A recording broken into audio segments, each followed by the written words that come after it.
को संभालना है तो उसको संजीदगी से जो है बलूचिस्तान के मामला को समझना है। ये कह रहे हैं लवाकिन, इनका कहना है कि सिर्फ वो एहलकार मुलविस नहीं, ये बाकायदा माइंडसेट है। बार बार ऐसे जो है मारे जाते हैं वहाँ के अफराद को, वहाँ से निकाला जाए। क्या आप ये मुतालबे में इनके साथ हैं? इनके साथ जो है मजीद ऐसे आप लोग जो है इक़दाम करेंगे या इनके साथ? ज़ियारत में वाक़या हुआ, मंगी डैम का वाक़या हुआ, वो तो बलूचिस्तान हमारे पश्तून भाई हैं, वो वहाँ पर 1 महीने अपने ताबूतों के साथ बैठे रहे। मैं क्यों कह रहा हूँ कि ताबूतिस्तान बन गया? भाई कोई गड़बड़ है, ऐसा नहीं है। किसको शौक है अपनी जो है 1 सेकंड के लिए अपनी जो है मुर्दे को जो है वो इतराम के साथ जल्दी चाहते हैं को दफन कर लें। पश्तून भी आज लाशें उठा के जो हैं वो बैठे हुए थे, हज़ारा अपनी लाशें उठा के बैठ जाती हैं। बलूचिस्तान के हम बलोचों की लाशों की तो कोई अहमियत ही नहीं। 20 साल से हम तो पता भी नहीं है कि कुछ लाशें कहाँ पर मदफून हैं। कुछ अभी जो अगर कोई मिल भी रहा है तो ये इसका मकसद ये है कि कोई ख़राबी है फोर्सेस के अंदर, तरीक़ाकार में तब्दीली लाना होगा। फोर्सेस हमारे खादिम हैं, हमारे मुलाजिम हैं, हमारे हाकिम नहीं है, हमारे बादशाह नहीं है, वो हमारे जान के मालिक नहीं है, वो हमारे माल के मालिक नहीं है। उनको एक जिम्मेदारी दी गई है, उस जिम्मेदारी से अगर तजावुज़ हो रहा है, अगर फोर्सेस से गलतियां सरजद हो रही हैं, फोर्सेस को लगाम देना पड़ेगा। ऐसे तो नहीं होगा। बगावतें क्यों होती हैं मुल्कों में, कौमों में, इलाकों में? और बलूचिस्तान को इतना लावारिस भी नहीं है, जेल में डाल देंगे, कत्ल कर देंगे, मतलब बच्चों को लापता कर देंगे। क्या करेंगे? सारी जिंदगी ये कारोबार करते रहें। हमारे पास भी सर कटाने के लिए सर बहुत है हमारे पास, और उनके पास भी अगर बंदूकें बहुत हैं तो अपनी बंदूकें इस्तेमाल करें। लेकिन ये रविश इस गरीब के बाद अब अंदाजा करें, ये इसकी जुर्रत है, इसकी हिम्मत है। खौफ नहीं है बलूचिस्तान में, कोई खौफ से जो है बलूचिस्तान के ऊपर अपनी हाकिमियत कायम नहीं कर सकता। 20 साल से उनका तजर्बा नाकाम हुआ। कोई चोरी, डकैती, कठपुतलियों के जरिए से बलूचिस्तान को नहीं चलाया जा सकता जिस तरह वो चलाने की कोशिश कर रहे हैं। इसको कौन इंसाफ फराम करेगा? ये वजीर आला को उधर जाके जाना चाहिए था, कि वहां पर उसी दिन पहुंच जाना चाहिए था, इसका दुख दर्द सुनता, और डिप्टी कमिश्नर जो है FC के एहलकारों को बुला के उनके खिलाफ FIR करता। वो आसमान से आए हैं क्या? हम जानवर हैं? हम इस मुल्क के बाशिंदे नहीं है? ये हमारा वतन नहीं है? वो समझते हैं कि जी अगर किसी ने वर्दी पहन ली वो कोई अशरफुल मखलूकात है और हम बाकी कीड़े मकोड़े हैं या अशरातुल हर्ज हैं। ऐसा नहीं है। ये रविश और ये सोच तब्दील करनी पड़ेगी, और इसके लिए ये जद्दोजहद बलूचिस्तान नेशनल पार्टी, हमें सर कटाना पड़े, हमें जेल जाना पड़े, हमें शहादतें देनी पड़े, हमें एहतजाज करना पड़े, ये हमारा वादा हम करेंगे। हमने न कभी से पीछे हटे हैं, न इससे पीछे हटेंगे। सना बलूच, अभी ये चूँकि गवर्नर हाउस भी है, वज़ीर आला सेक्रेटरी बलूचिस्तान असेंबली, हुकूमत की तरफ से अब तक कोई भी बंदा नहीं आया कि इससे पूछे कि आप किस लिए आए? हुकूमत है ही नहीं। कोई चीज़ है यहाँ पे आप लोगों को नजर आ रही है?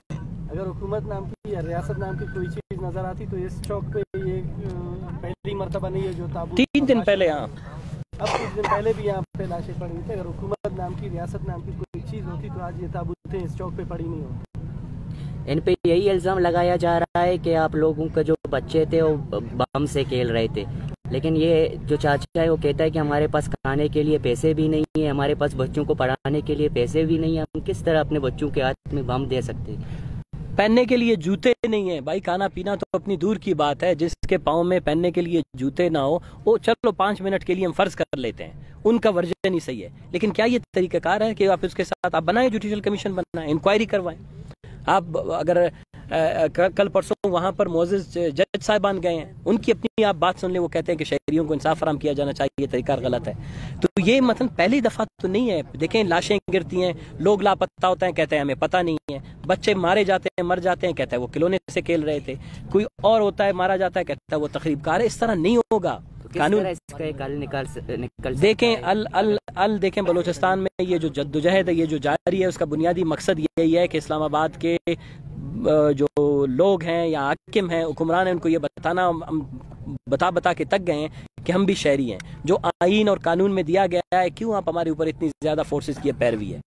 अब अगर बलूचिस्तान में अमन है, वो पैसे बलूचिस्तान में तालीम पे खर्च किए जाने चाहिए, रोजगार फराम किया जाए लोगों को। इसके घर में पीने का पानी नहीं है, इसके घर में 2 वक्त की रोटी नहीं है। तो अगर हमारे पास वसाइल हैं तो बलूचिस्तान में रविश तब्दील करनी पड़ेगी। एक मेगा कंटोनमेंट तो नहीं बना सकते बलूचिस्तान को, ये तो एक मेगा छावनी बन गई है। हर शहर में ग्वादर वालों ने कल 2 हफ्ते पहले ग्वादर के अवाम का एहतजाज आपने देखा, लाखों में था। एहतजाज किस लिए था? वो रियासत से रोटी नहीं मांग रहे, कपड़ा नहीं मांग रहे, मकान नहीं मांग रहे, वो कह रहे खुदा के लिए हमारी अपनी ज़मीन पर हमें आज़ादी से चलने का इख्तियार फराम किया जाए। हम 70 किलोमीटर में 7 चेक पोस्टों से लोगों को गुजरना पड़ता है। तुरबत से, केज से आपको जो है ग्वादर जाने के लिए 7 चेक पोस्ट से गुजरना पड़ता है। हम आप अगर कोई कॉलोनी है तो आप हमें बताएं, इसको कॉलोनी डिक्लेयर करें, इसको वफाकी वहदत की हैसियत से निकाल दें, फिर हम जो है अपने आप को गुलामों की तरह हम समझेंगे, हमारे लिए खुसूसी गुलामों वाले कवानीन बनाए फिर हम उनको कबूल करेंगे। आप कहते हैं आईन है, कानून है, आप शहरी हैं, हम सब बराबर हैं, लेकिन जब बात होती है शहर पर सड़क पे चलते हैं तो आप हमें रोकते हैं, घरों में जो है मारते हैं, फिर उसके बाद इंक्वायरी नहीं करते हैं, लोगों को मजबूर करते हैं इधर भी आके बैठे। ये क्या, ये तो मुर्दा खाना है, ये तो कब्रिस्तान है, इसको आप वजीर आला गवर्नर हाउस कहते हैं, ये कब्रिस्तान है, ये जिंदा लाशें हैं यहाँ पर, ये कठपुतली हैं, यहाँ पर किसी के अंदर इतनी इख्तियारात नहीं है कि वो उठ के अपने शहरियों का दिफा कर सके। गुंगे बहरे लोग हैं, इसीलिए तो उनको लाया जाता है, यहाँ बिठाया जाता है। ये तो जिंदा इंसानों का कब्रिस्तान दुनिया में अगर आपने कहीं देखा नहीं है, इधर आपने नहीं देखा, उसके चौराहे लगे हुए, किसी शहरी को घुसने नहीं दिया जाता है, तो ये तो कब्रिस्तान है। ये अगर इनके जिंदा इंसान होते, इनको यहाँ पर ये लाशें इस वक्त पुकार रही हैं, वो आ जाते 2 मिनट के लिए, इसको तसल्ली देना कौन सी दूर की बात है, इसका दुख बांटना कौन सी दूर की बात है। इसके बाइज्जत तरीके से इसके बच्चों की लाशें दोबारा किसी जहाज में बैठा ले जाके वहां दफनाना कौन सी मुश्किल बात है। ये किसी हुकूमत के लिए कम बात है, अपनी इक़्तिदार बचाने के लिए अरबों रुपए खर्च किए जा रहे हैं, लेकिन एक शहरी की इज्जत नफ्स है, ये एक शख्स नहीं है, ये बलोचिस्तान है। उसकी वालदा ने उस दिन बात की थी, डीसी ने उसको रोकने की कोशिश की, मैंने यही बात की थी, जब कोई माँ बोलता है वो बलोचिस्तान बोल रहा होता है, वो एक शख्स नहीं बोल रहा होता है, आपको सुनना पड़ेगा। तो इनसे तवक्को तो ये हुक्मरानों से तो तवक्को कोई हमें है नहीं। ये नौजवान जो भी हैं, ये तहरीकों के, तंजीमों के, ये बैठे हैं, अपना एहतजाज रिकॉर्ड कराएंगे, हम दुनिया को दिखाना चाहेंगे, और हमारे बस में से ज़्यादा कुछ नहीं है। आपके ख्याल से अगर ये लाशें दफनाने से बलूचिस्तान के मसले हल हो सकते हैं? बलूचिस्तान का मसला आप देखें, बलूचिस्तान की मुसलसल जद्दोजहद है, दुनिया में कौमें बहुत तकलीफ मराइल से गुजरी हैं, हमसे भी ज़्यादा और कौमें हैं जो इससे भी ज़्यादा तकलीफ मराइल से गुजरी हैं। अगर जद्दोजहद ख्वाहिशात से ख़त्म हो जाती तो फिर हम भी कहते हैं कि हमारी ख्वाहिश है ये ख़त्म हो जाए, लेकिन जद्दोजहद जो है वो इसी तरह तकलीफ, मुश्किलात, कुर्बानियों से जो है वो अपने अख्तिताम को पहुँचती हैं। तो हमें उम्मीद है इंशाल्लाह ये जो मासूम बच्चे हैं जो इतना दूर सफ़र करके अभी आए हैं, इनकी जो ये मैयतें हैं, ये इंशाल्लाह इनकी कुर्बानी रायगा नहीं जाएगी। शुक्रिया सर।